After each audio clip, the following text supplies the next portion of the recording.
everyone, and welcome back to another episode of Coffee with Kirsten. We've made it to the apocalypse. We're here, people. We've made it to the end of the book. So, today we're talking about Hebrew apocalyptic literature. Wow, that's a mouthful, huh? So, we're talking about books that predict the future. So, this isn't just Revelation, parts of Daniel and Isaiah. A lot of the prophets have crossover. Now, why is this book so scary? Why have people been using this to predict the end times? Why do we get doomsday preppers out of this? Well, let's dive right in. Let's figure out why we have some of those kinds of readings come out of this. First off, Hebrew apocalyptic literature. Hebrew is a very Old Testament style of writing.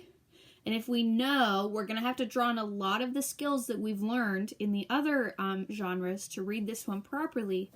But if there's one thing that we know about the Old Testament writers is that they love hyperbole, symbolism, metaphor, all of that good stuff, right? A lot of the stuff that they wrote wasn't meant literally.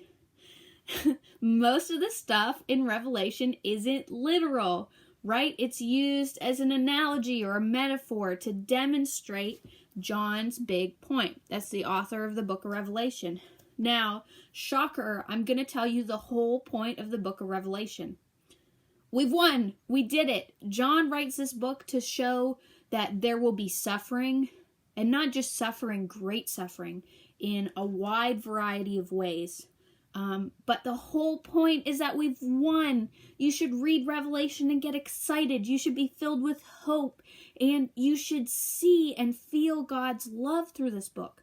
If you don't get that while you're reading the book of Revelation, you have been greatly mistaught how to read this book, or maybe you haven't been taught at all.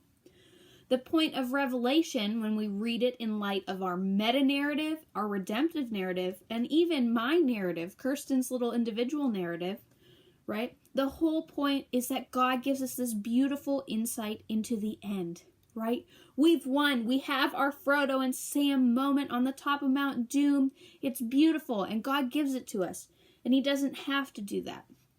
So why then, if this is such a beautiful book written out of symbolism, why do we get so many doomsday preppers and people telling like, oh, there was another earthquake today that means we're in the end times? Why do we get so many misreadings of this book? Well, it's because this book is complicated. There's a lot going on here. And while it's Hebrew apocalyptic literature, we need to use all of our skills that we've learned from all our other genres, because really apocalyptic genre is a nice melting pot of a lot of different genres. First off, it's written a lot like the prophetic books. And if you remember when we talked about the prophetic books, they are hard themselves. We need to read them with context.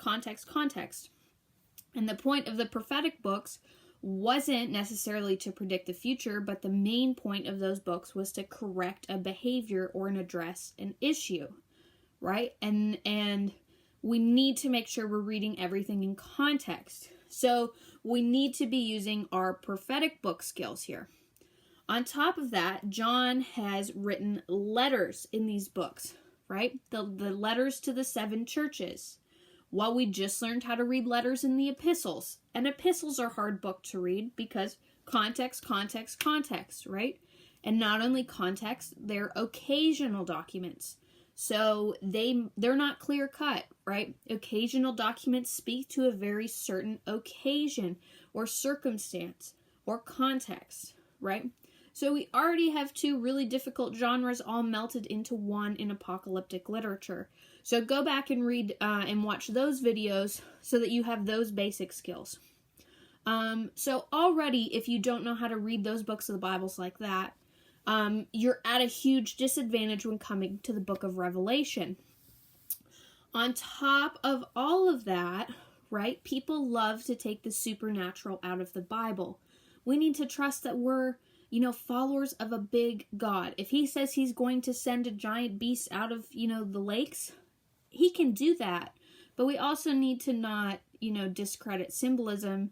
And we also need to understand that a lot of this stuff isn't literal. So people get really confused trying to figure out where, the epistles, like the letter portion is, where's the prophetic. It's really a tricky book to navigate, and there's a lot of different opinions on it. Good thing about Hebrew apocryphal literature, such a mouthful, is that it's incredibly stylized. So this wasn't like John getting this from God and just immediately writing it down, right? This book was probably more than any other genre, was really intentionally picked apart. Specific language was used, and it was set in a very specific way. So, Revelation, probably not written in chronological order. So, all of you watching who like to follow the signs and what order they come in and the horsemen and all that, hate to break it to you, John probably didn't write this book because the whole point of this book isn't to show us what is going to happen, right? Jesus doesn't even know all of the events that are going to happen. Only God does. And I know that's like a weird Trinity thing to think about. But John didn't write this to reveal, history to us. So this genre is really stylized. And because of that, it has a lot of things like cycles, and everything is written in these nice little bricks. I could get into this with you, as I usually do for most of the other genres, but I'm going to put a book in the description below, because if I try to describe all of these cycles to you in 4 minutes, nobody is going to get anything out of it. So when we're reading Revelation, we need to be aware of these cycles, where we are in them. Sometimes they overlap. Revelation also uses number symbolism a lot, so sevens are used a lot. There's so much going on in Revelation. Now, all of God's word is good for teaching, and it teaches us something. But as you're reading Revelation, I never want you to go to it and try to discern the future or what God is doing through the four horsemen or who they are. Because that's not, in my opinion, that's not what this book is about. This isn't, I think it was written to an audience who understood this kind of writing, right? This was a common style of writing for people who were really familiar with the Old Testament. That's why, actually, there is so much that's actually just a direct pull from the Old Testament that people like you and me who haven't, spent their entire lives as, in good little Hebrew school, we don't pick up on that stuff. We miss it a lot. So as you're reading Revelation, and I think you should read it in one sitting, because it's the beautiful end cap to our narrative. It's the beautiful insight that God gives us into how he's going to finish the story. But we're not meant to pick apart little details. We're not meant to get worried every time there's an earthquake. The rapture isn't real, and we're not supposed to look for details about it. It's a whole other thing. Look, getting left behind. That's not what this book is about. Just so you know, you want to get left behind. Noah got left behind, right? That's a misreading in the book of Matthew. But that's a whole other thing that if you have questions about the rapture, please. Rapture isn't real, people. But this book does have a purpose, and we need to keep that purpose in mind, and we need to use our things like Bible commentaries and study Bibles and people who have spent their entire life studying this. When we start getting into tiny little details like that, we get into some big trouble. So, because most of this is in the book, I really recommend that you go read it. But just remember, Revelation is supposed to be this beautiful end cap to all these narratives we're talking about, right?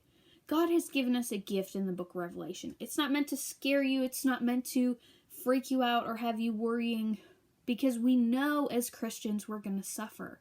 God promises that, right? That's part of being a Christian, is you're going to suffer and you're going to go through things like the book of Revelation, right? Maybe it's not like beasts or stuff like that, but you're going to go through suffering. But God shows us in Revelation the beautiful promise of what's to come at the other end of that suffering. That's why Christianity's worth it, right? A lot of people ask you, why are you a Christian? Isn't it just hard? Why do you want to follow that stuff?